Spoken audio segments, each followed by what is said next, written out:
Hi, everyone. Welcome and Happy New Year. Thank you so much for joining us for our launch of the 2023 Professional Development Workshops.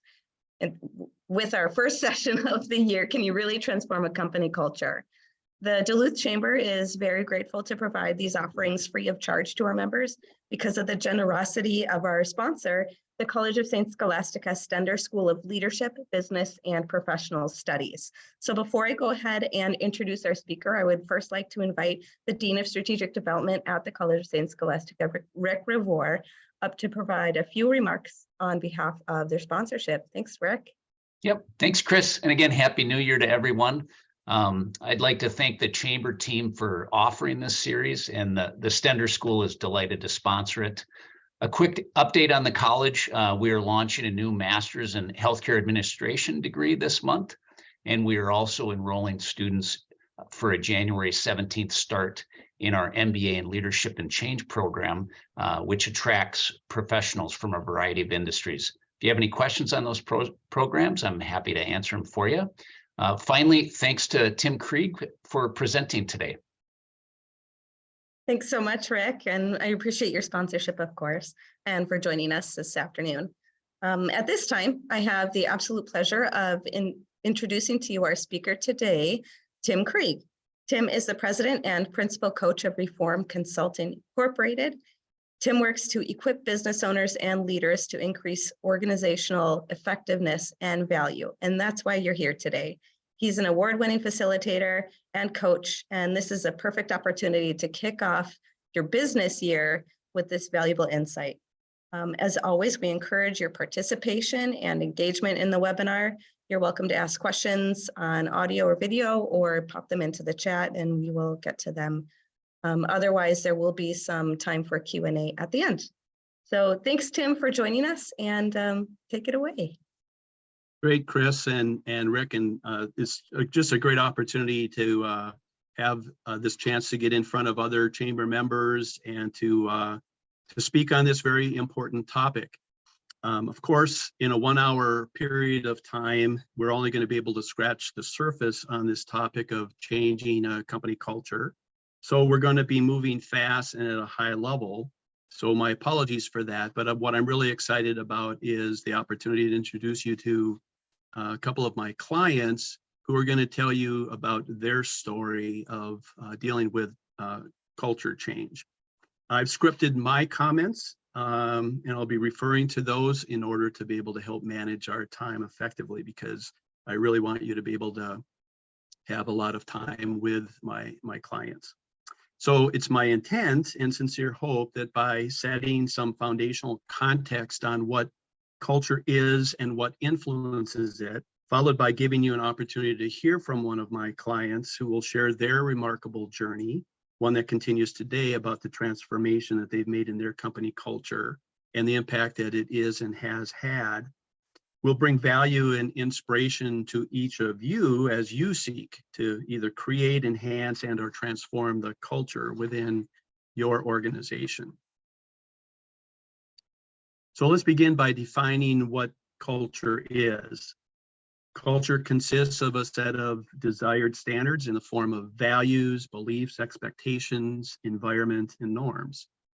But culture also consists of behaviors and ecosystems that personify the realities within the organization. That is, how members are actually interacting with each other and whether the existing ecosystems function collaboratively and effectively. So the critical question is, do the actual behaviors and ecosystems within the organization reflect the stated values, beliefs, expectations, environment, and norms? Well, of course, the hoped for answer to this question is yes, but what if the answer is no, or sometimes? How do healthy organizations respond to a no or sometimes response?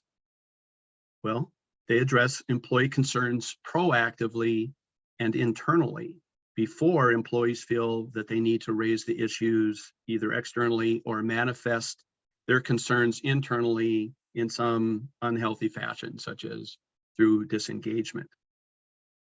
So as a coach, coaching and consulting is in part about coming alongside clients and inspiring them to learn for themselves as much as they can about the topics or issues that are being addressed in the coaching engagement, and to assist them essentially with their retention and application of the principles and content that's being utilized.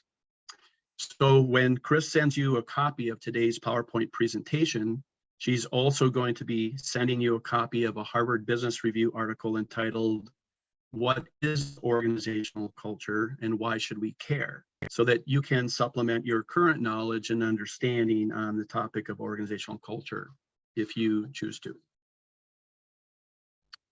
When I come alongside of clients who are struggling with organization effectiveness issues, such as inconsistencies between their desired standards and the behavioral and/or systemic realities that are occurring, at least in some areas of the organization, I typically utilize a four-phased approach to support their response, including applying applicable research-based foundational principles, methodology applications like gap analysis, planning and goal setting, maturation assessment, business process design and alignment, and change leadership.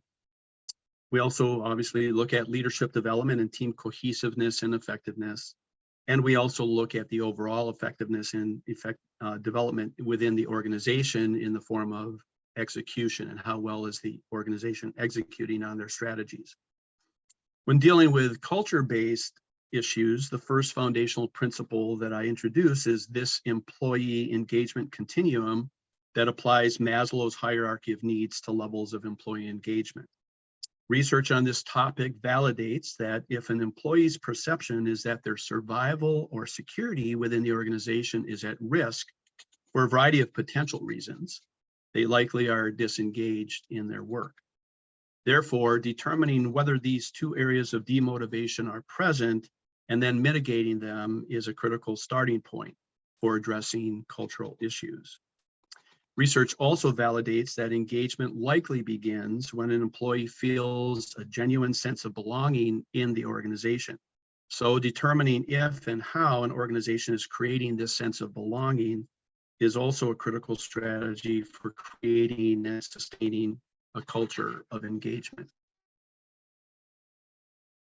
The second foundational principle that I introduce in a culture-related engagement revolves around 6 universal drivers of employee engagement and 4 enablers of an engaging culture.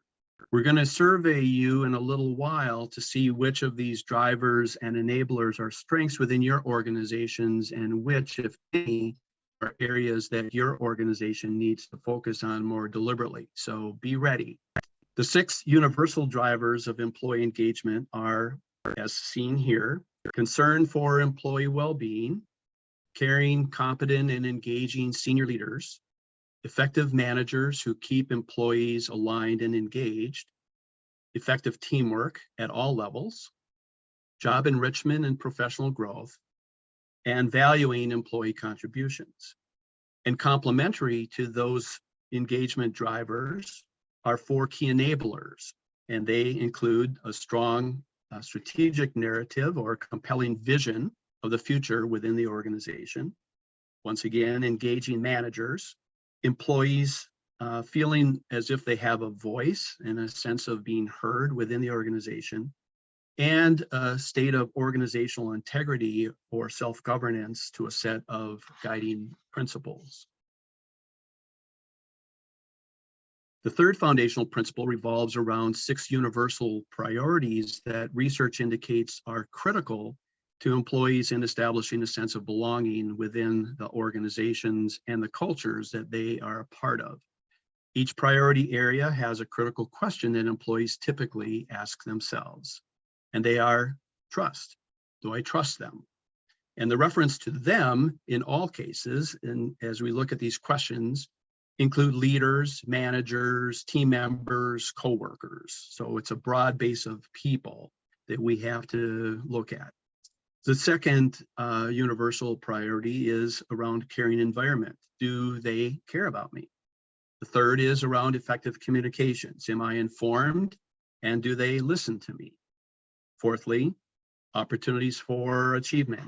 Do I feel as an employee here that I'm growing, developing, achieving goals, being a part of something bigger than myself. Ownership.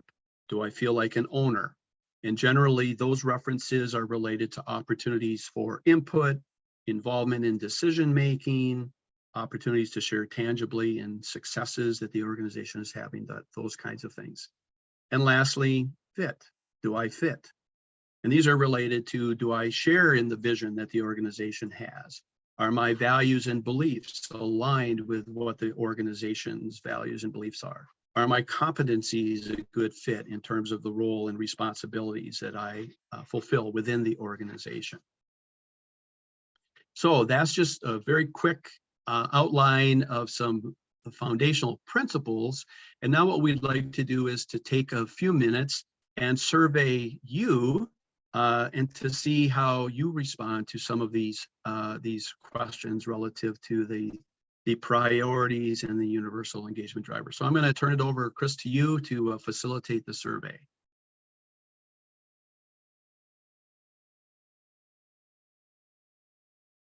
All right, it should be live.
Looks like we have a few left. We'll go ahead and give it one more minute.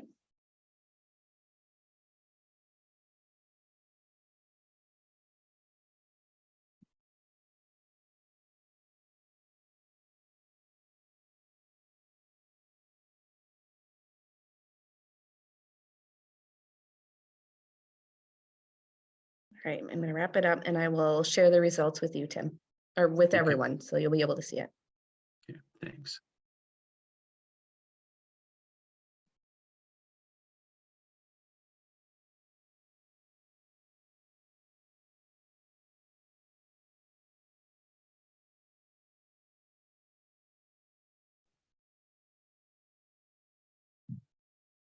Are any of these results surprising to you, Tim? Not surprising. It was just it was interesting to see that there's kind of all of the areas are identified, at least in some organizations, in strengths, and it looks like there's probably opportunities for improvement in each of the organizations as well. So that would be a good segue into the second question in this part of the poll. All right.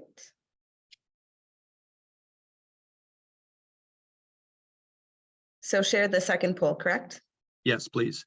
You got it.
Great.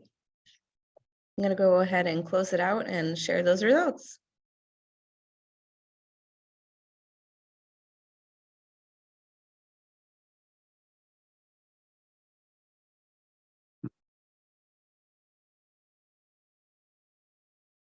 So one area of note here, I think, for all of us to look at, because it's such a foundational piece, and that's that a fair number of you indicated that your perception of the employees responding, do I trust them, leadership and management, pretty low number in this small sampling of people. So that's something to be highly aware of, that trust is such a foundation for so many other things that we do inside of the culture, that it needs to be a priority. And I know you all know that, but the next question, I think, pertains to whether there's a deliberateness, do you feel, on the behalf of your organizations to be pursuing some of these things. So let's open that poll up, Chris, and see how people respond.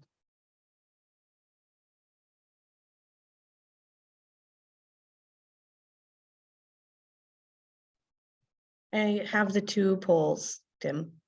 Oh, gotcha. Okay, sorry. That's okay. Sorry. Well, it's kind of a lead into, so for the nature of coaching is really about coming alongside clients and inspiring them and creating accountability for taking action on the topics or issues being addressed.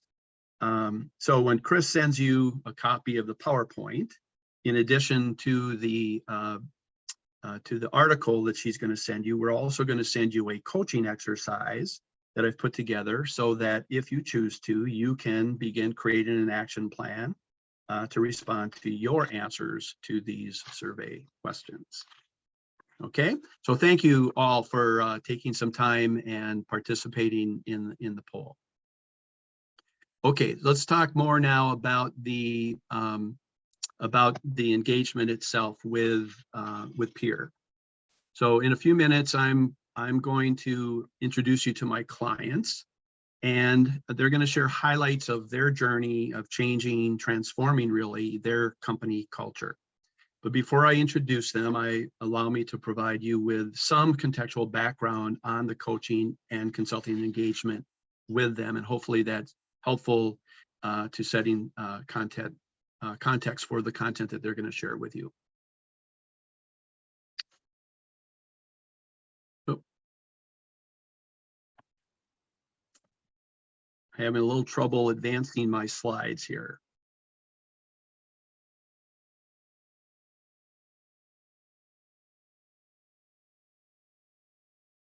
I'm going to try resetting the slides.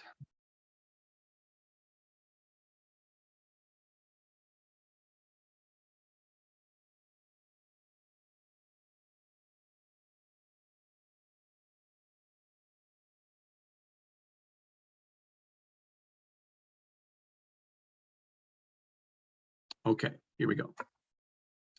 So the peer foundry engagement involved coaching and consulting on the application of several organization effectiveness methodologies, the first being gap analysis.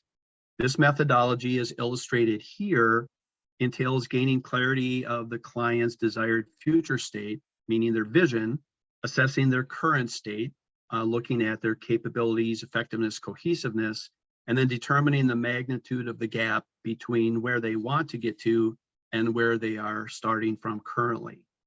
And after determining the magnitude of peers gap, we initiated a series of business planning sessions involving long-range strategic and short to mid-range departmental operating plans that were aligned with each other and have been used and continue to be used as a foundation for ongoing annual operating plans, status updating for shareholders, investors, employees, establishing their budgets, CapEx spending, and also creating individual and collective accountability. Outcomes from the gap analysis and planning processes identified areas of peers organization that were assessed as being immature. These were then identified as goal priorities in both the strategic and annual operating plans. the specific areas that we deemed to be immature from these assessments included leadership and management, organizational integrity and culture, their business processes in the areas of management practices, human resource processes and operational practices, governance, and technology. It also became apparent and evident that the magnitude of the gap between peers' desired future state, current state is sizable. However, and this is an important however, the Foundry had arguably been successful over 3 previous generations. So there were many strengths to build on as the engagement began. And one of those strengths was that they still had a high amount of historical tribal knowledge present in the employee base. But nevertheless, in order to narrow the gap between their desired future state and the starting point of when the coaching and consulting engagement began was going to require a lot of changes. And because the engagement was initiating at a time when the Foundry was transitioning to 4th generation leadership, while many of the longer term employees were still employed, it also became clear quickly that the leadership, cultural, and operational changes that were needed were going to meet with resistance for a variety of reasons. So we used the following principle and related methods for overcoming resistance to change. And basically what this principle talks about is that 3 foundational things need to really happen if we're going to overcome resistance to change. The first is we need to establish and make sure that people agree that there's enough dissatisfaction with how things currently are to be motivated to want to change anything. The second key element is creating a vision for the future and trying to influence and encourage people to see that the future state, the future vision is better than the current state. And then lastly is we need to get out of a state of inertia, and we did at Peer by taking some first steps to start working towards mitigating that gap. So based off of all of that, the gap analysis and the discovery phases of the planning processes, Peer's leadership adopted 4 high-level goals to both shrink the gap between their desired future state and their current state, and to become deliberate in changing the existing company culture. These goals became and they remain foundational to the maturation of Peer's culture, its leaders, and its overall organizational effectiveness. And John and Marie will share some of the things that they did specific in these areas. The content used throughout the coaching and consulting engagement, not just with me, but with other outside advisors that the Peer leadership team has used and continue to use in their maturation journey, was selected to support the pursuit and achievement of these goals. So the first goal was build trust throughout the organization, starting with the leaders.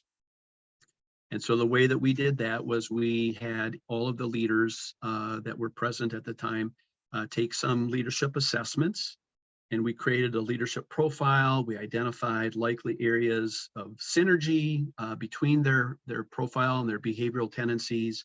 We identified areas of potential or likely tension based off of those individual and collective profiles. And we worked to establish leadership responsibility with what they have most control over, which was their own behaviors.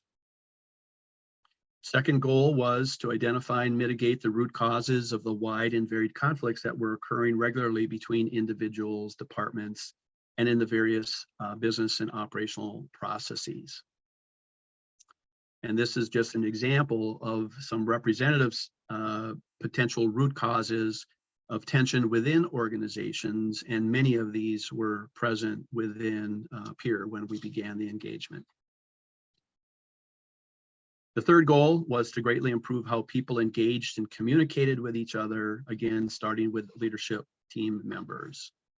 And so we introduced these principles of communication effectiveness, and we reviewed them and integrated them into the engagement, both in terms of training, but also in terms of one-on-one coaching that we did with the leadership team.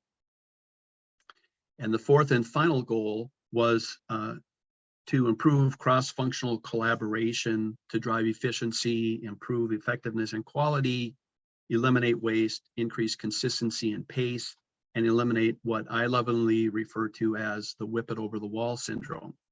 And we did that by helping employees to value internal relationships, the interdependence of business processes, and to establish a culture of shared accountability for the results. And one of the tools that we use for that is this SIPOC process that some of you may be familiar with. Briefly, this process helps employees, and it did at Peer, to recognize and treat each other as internal suppliers and customers, and it reinforces the importance of collaboration, cooperation, and ensuring high levels of satisfaction between the different organizational entities. So with that as context, I'm going to introduce you now to my clients, Marie Kopras, who is the Finance and Administration Manager at Peer, and John Delaney, who is the Sales and Operations Manager at Peer. So Marie and John, I'll turn it over to you. All right.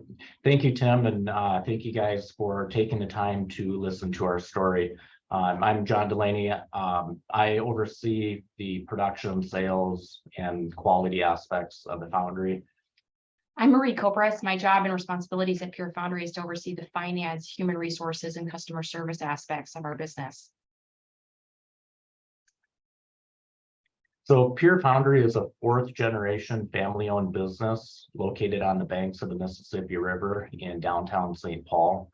We are a highly diversified provider of low to medium volume gray and ductile iron castings ranging in size from 1 pound to 80 pounds.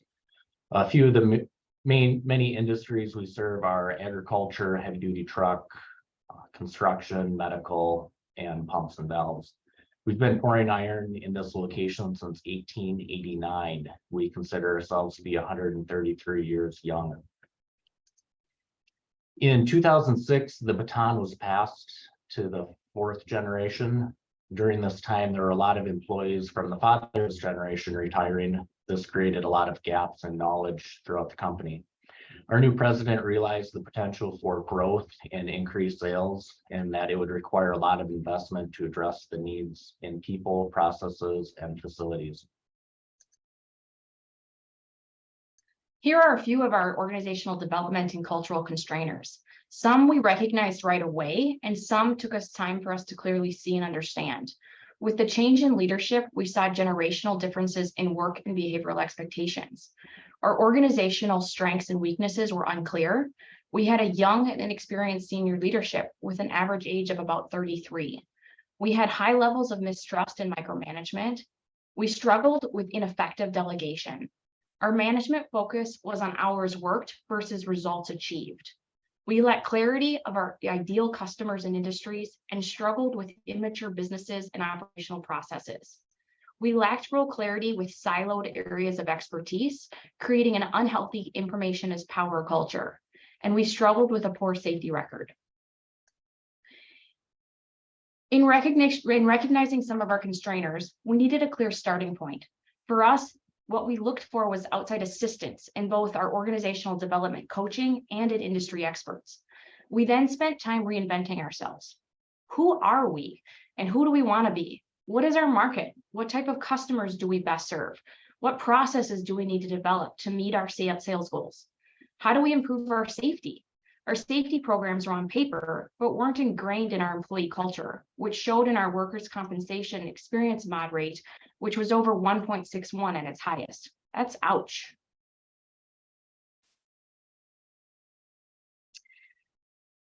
At the onset of the coaching, there was a great deal of review on the current state of the organization and the making of recommendations on its design. This also included assessing our organizational effectiveness and ways to improve it. We started discussing and documenting our short, mid, and long-term strategies and objectives. HR review, including department goals, strategies, and plans, which was a critical part of the process. Analysis of the leadership team, including styles, tendencies, motivators, tension points, and how effective and cohesive we were as a group. The scope of the coaching included organizational design review and recommendations, effectiveness assessments and consulting, strategic and operating planning processes, including HR goals, strategies, and actions. The leadership team, there were 7 of us during this time, took part in one-on-one leadership coaching. I found the coaching to be highly beneficial in terms of helping me prioritize my time to its highest value use, incorporating the force multiplier theories of managing, along with creating cohesiveness in the team that I was managing and implementing change.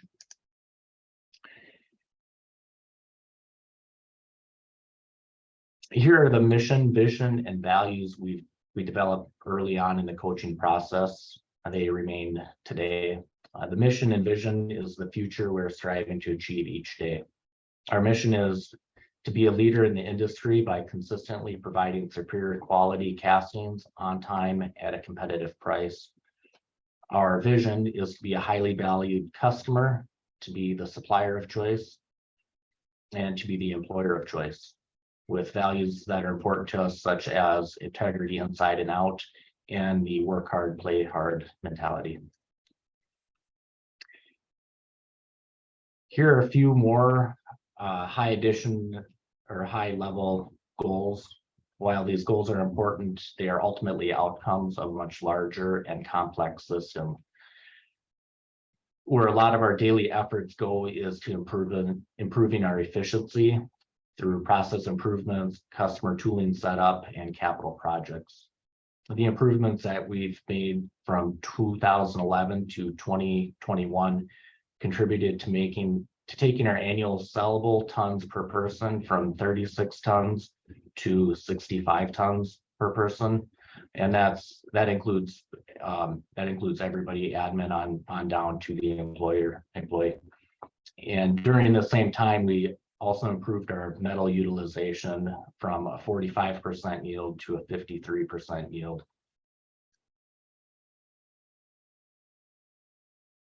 As we began to feel more confident in our direction and cohesiveness as a leadership team, we had a significant amount of work to fix the culture of our organization.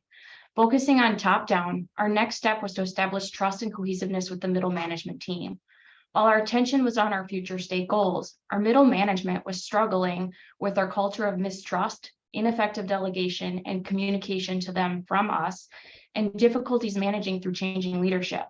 On the same day we committed to announcing the coaching for our supervisors, our shop employees voted to have union representation.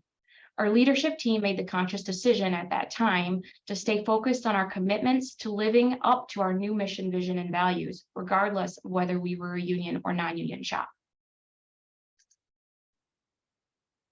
The unionization at Peer, at its root, came from poor communication from leadership to supervisors and to employees. We had inconsistent messaging. For example, we knew production schedules in advance, but they weren't getting posted for employees by supervisors until the day before. This was one of the negative impacts on employees' personal lives, with last-minute schedule changes and inconsistency in applying our policies. We struggled with distrust of management and leadership, as well as the false perception like office employees had better benefits than shop employees, or that the company was holding back on improving pay and benefits. We did and continue to work to build and strengthen trust through all levels of the organization. This means consistently applying clear and fair policies, emphasizing the importance of working efficiently, working smarter, not just harder, digging deeply into data, looking at it from all different angles, and evaluating which levers to pull to make efficiency gains. Investing in supervisors and leads to get everyone on the same page, thus making a whole other group of force multipliers. Along the way, we established strategic goals with primary objectives on safety, production, and culture. Our culture goal focused on a culture of consistency, which we intended to maintain consistent reactions and responses to the changing demands of the work week. We used our culture goal to help address problematic cultural norms, like allowing procrastination to become someone else's emergency, refusing to accept a late culture, or just a try harder mentality, cultivating a culture of appropriate helping, poor delegation resulting in a lack of trust, eliminating the whip it over the wall syndrome. We had to eat the frog, which to us is don't procrastinate on handling those difficult tasks. And we had to adopt an and versus an or mentality. This was a big one for us. We needed to find solutions where we could have multiple positive outcomes, not just one. We didn't want just employee safety or production. We didn't just want quality or quantity. We needed all of them. Another important one for us was recognizing and responding to turnoff moments. These are moments when employees think, I don't want to work here anymore. We needed to try and prevent these moments. And if we can't prevent them, we needed to train ourselves and our supervisors to recognize when they happened and to eat the frog and address the issue with employees at that point. We also struggled with overcomplicating work or duplicating process waste. We had poor communication with employees, and we lacked using data and processes to drive decision-making. We kept reinventing the wheel over and over instead of going back to what worked last time. Measuring cultural goals is difficult, but we used employee morale and consistent metrics to help direct our efforts, ultimately focusing on having safety and quality and quantity to achieve our future growth. By the end of 2015, the leadership team was reduced from 7 to 3 members. Current members all were focusing on developing and executing strategies. We had a high level of cohesiveness, trust, and effectiveness in our leadership team. And the trust was grounded on our values as members, not just the tangible things that we can do. John is responsible for price increases here at Peer Foundry. His value to Peer isn't because he does price increases. His value to Peer is far greater in the strategies he works on with employee development and growth. Employees did ultimately choose to decertify the union at their first contract renewal in 2019. Organizational effectiveness strategies, including enhancing the management processes and operational procedures, have resulted in efficiency gains, such as we have less overtime demands on our staff. We have increases to employee pay and benefits. We've improved throughput in our organization. We have more consistent performances for our customers. We've achieved multiple safety awards for 365 days without a lost time injury. And one of our most exciting is we reduced our experience rate from a 1.61 to 0.80. It says 0.81, 0.80, excuse me. It is 0.80. And with that, we really wanted to make sure that we continue this organizational development throughout all of our culture. Taking that point, if we're going to go to the next slide, Tim, we focused on our lessons learned. So along the way, we learned many lessons. Some of our good lessons learned were to bring in trusted outside coaches and help from industry-specific resources. We wanted to make sure the right people are on the bus and get the wrong ones off, people that don't fit or aren't trying for the same direction that you're going for. We wanted to focus on data. How do we improve our overall averages? Take action to improve processes and training. Develop employee pride in who we are and what we do. We're not just a dirty foundry, as some people many think. We have a high level of experience and processes and a lot of growth that needs to go into our industry. It's a very cool industry to be a part of. We need to develop and create business cases for the decisions we make. We have a culture of safety. This is critical. It needs to be ingrained in everyday focuses, everyday processes in your employee development. And you need to take park bench moments. We needed to recognize the positive achievements we were making along the way. Some of the things that we didn't do well, but we definitely learned from, were focusing on the wrong metrics.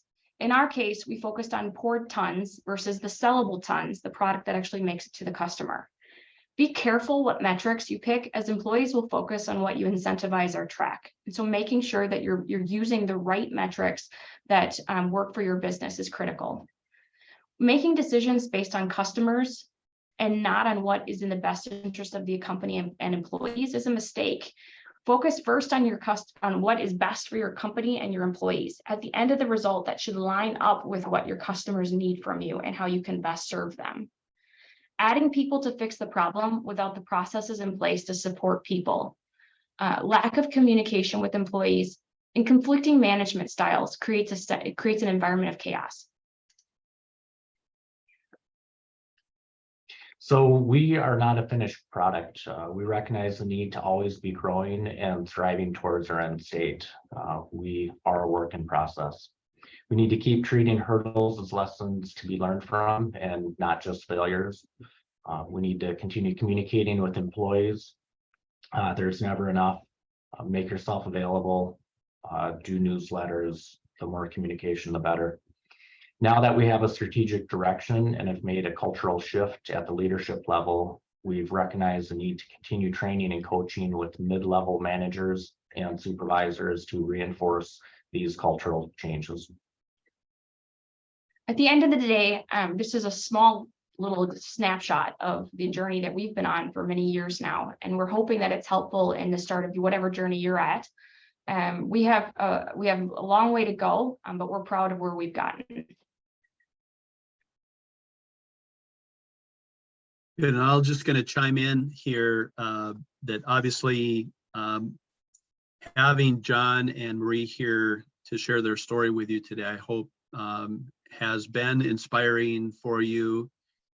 They get so much credit for the transformations that have happened at Peer, and you can still see that they're still relatively young in their chronological age, but their maturation as leaders. I'm just so very proud of the work that they have done and the changes that they have not only initiated and managed, but the leadership by example that they have exhibited throughout this long period of time on their journey. So again, I want to thank the two of you for joining us today and being willing to share the story.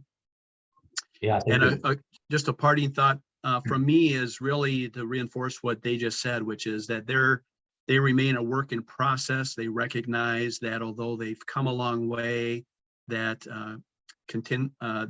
like any other organization, there are going to be external and internal conditions that are going to change, that are going to result in them needing to respond to that. So, the parting thought is cultures are dynamic.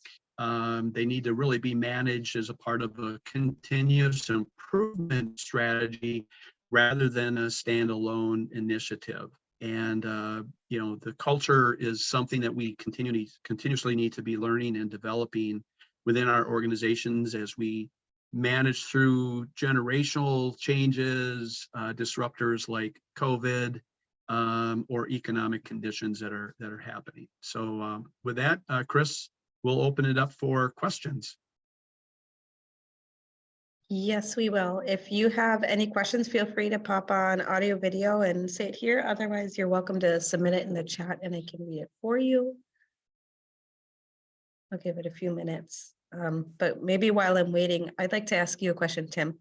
Sure. What's kind of that starting point for organizations who want to start this process? Where can they start surveying or learning about areas of improvement? What do you recommend? Well, what I recommend is there has to be a spirit and a willingness to make themselves vulnerable, right? To look honestly in the mirror at themselves, and or if they haven't, to spend some time, whether that's formally or informally, building as they build relationships with employees, to really be listening to what employees are saying to them relative to what's working and what's not working.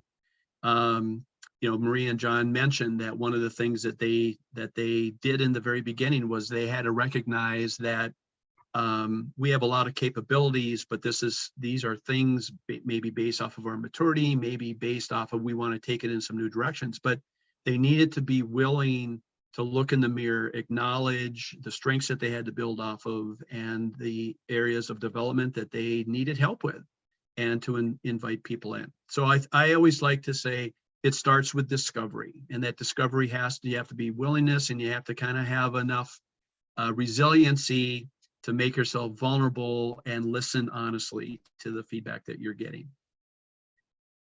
It's helpful, thank you. We do have a question in the chat, and I'm thinking it's directed towards Marie and John, if you want to hop on and answer this.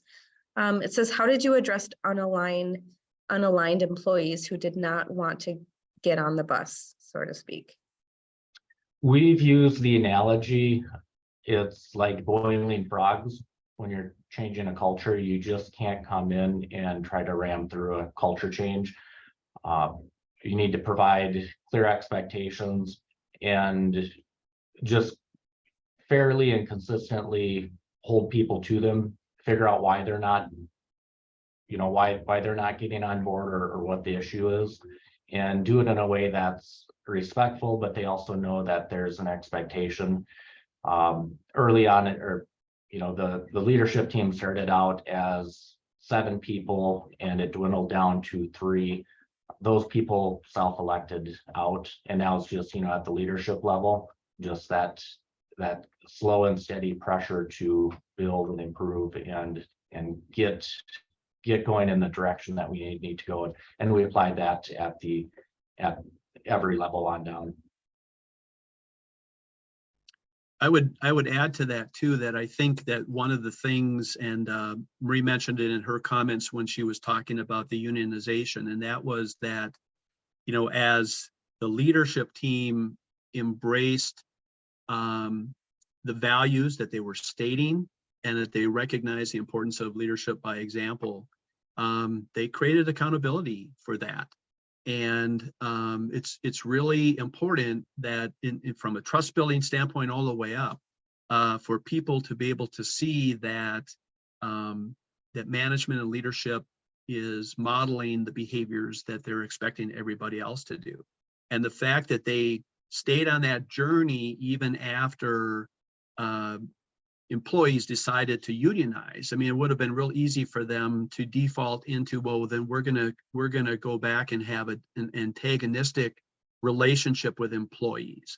But instead, they stayed the course and they demonstrated day in and day out through their behaviors, and as they managed through mistakes that they made and they acknowledged those mistakes and then they made those changes, they built the credibility and the confidence in the employees that this is the way that the business is going to be run, and these are the behaviors that they're going to hold everybody accountable to. And I thought that was a really critical decision that they made at a very important juncture in really the development of this next generation of leaders.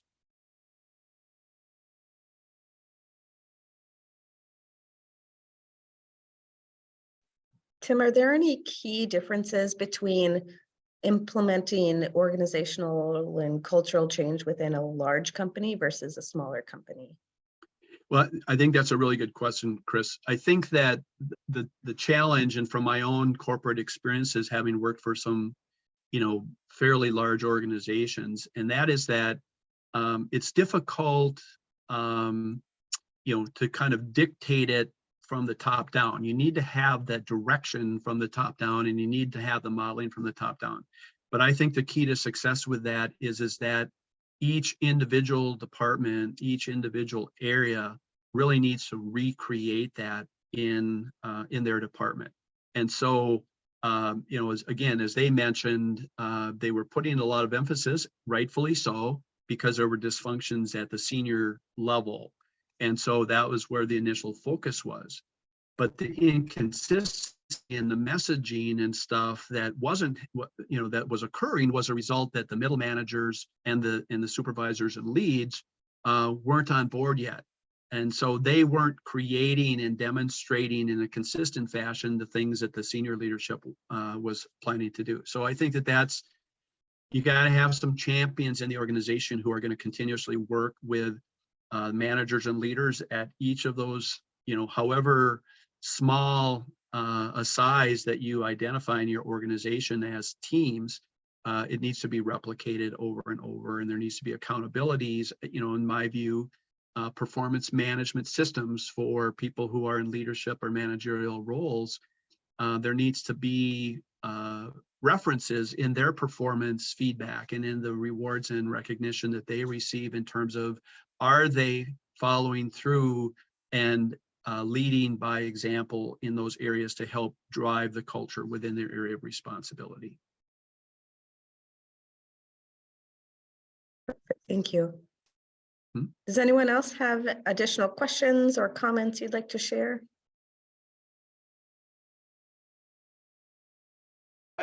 This is Rick. I have a question.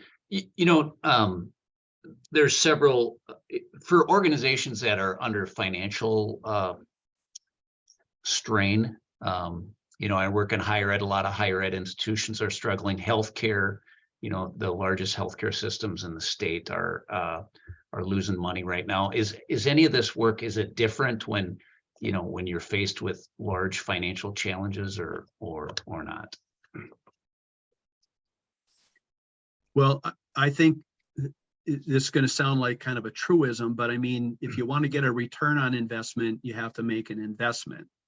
And I'm going to let Marie and John maybe speak to that, because they were, you know, their financial performance wasn't at its optimum when they made the investment and stuff. So I guess the question I would put to the two of you is, did you feel like you got a return on the investment in the coaching and the other outside advisors that you've used that have paid for themselves based off of the improvements in the financial performance in the organization or in other ways? We absolutely at the time when we took on the investment into coaching and really were trying to change our organizational development, we were around shifting our culture from lots of different angles. We're switching our culture from the negative culture we were spiraling in, but also from a need to grow sales. We were trying to dramatically improve our bottom line from a sales perspective. We were also trying to make waves in how we were going to market ourselves to the different industries we were in, and trying to figure out how we could be effective in getting into and having consistent industries. Why I bring that up is it's so inclusive of everything. And we didn't just fix the culture. We were able to work on our culture and we were able to improve it, which ultimately directly improved how we handle and go through process issues, how we react to problems. Every day we make castings, which maybe many of you aren't familiar with, but we take molten iron and we melt it and we form it into specific parts for all different types of industries. In that process, it takes a skill to be able to recognize what's going on if we have a scrap part, a bad part.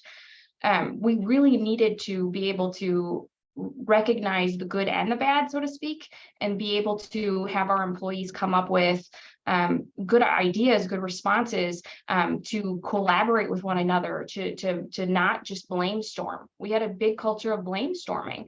And so we needed to address all of it together. And by addressing the cultural pieces, we figured out the efficiency pieces, which has greatly improved our overall success across meeting our company expectations, our customer expectations, and ultimately our bottom line profit. I think it's inclusive. It goes together. It's that and versus or. It's not an or statement. It's an and statement. Yeah, I would agree with that. I don't know that you can truly improve your financials long-term and the health of your company if you're dealing with a broken culture, because at the end of the day, it's the people in the company that are the ones making the money. They're the ones generating the product and the revenue. Mm-hmm. And Rick, what I would also say is that, so I put the slide, the Gleicher's formula slide back up again. And I think that it's, you know, John and Marie and their organization, they have been on this journey now for a long time. Mm-hmm. And the journey it's not over. And so I think that there's another adage that we use sometimes in the coaching that says, if we're treating everything as a number one priority, then nothing is. So I think part of this is really, you know, it starts with creating a vision. If we're going to overcome resistance, and resistance might be, I don't know that we have the financial resources to invest in a whole full-blown program like this. Well, we have to be able to start somewhere. So I think that the important starting point is doing that initial discovery to say, okay, well, what are we doing that we're doing well, and how do we keep doing that? What are the areas that we're not doing so well? And let's prioritize what those things are. And hopefully some of the slides that we used in the beginning today help you to identify where maybe some of those starting points are. And that's what John and Marie were saying is that, well, you got to start with the culture. You got to start with the dynamics between the leaders, because if you have dysfunctionality there, that's going to permeate down through the rest of the organization. So hopefully that helps, Rick, a little bit. Yeah, that was perfect. Thank you. This has been great. Thank you. I think that's a really great segue into reminding everyone that Following this presentation, I will be sharing the PowerPoint with you and that article as well as that coaching exercise. So really, it's going to be a nice dive into how to start creating that action plan, as well as the recording of this. So if you wanted to go back and review it again, share it with colleagues, you're more than welcome to do so. But otherwise, I think we are going to close it out. Marie and John, thank you so much for joining us and sharing your challenges and successes. It's been really insightful. And Tim, thank you for presenting. This has been wonderful. And I think it's really interesting to look at how investing in something like culture can really generate change and employee morale and innovation and efficiencies and customer experience, right? So much is affected when you focus internally, and really that blossoms success outward. So thank you for sharing that with us Yep. today. Well, thank you, Um, Chris, thank you for the opportunity.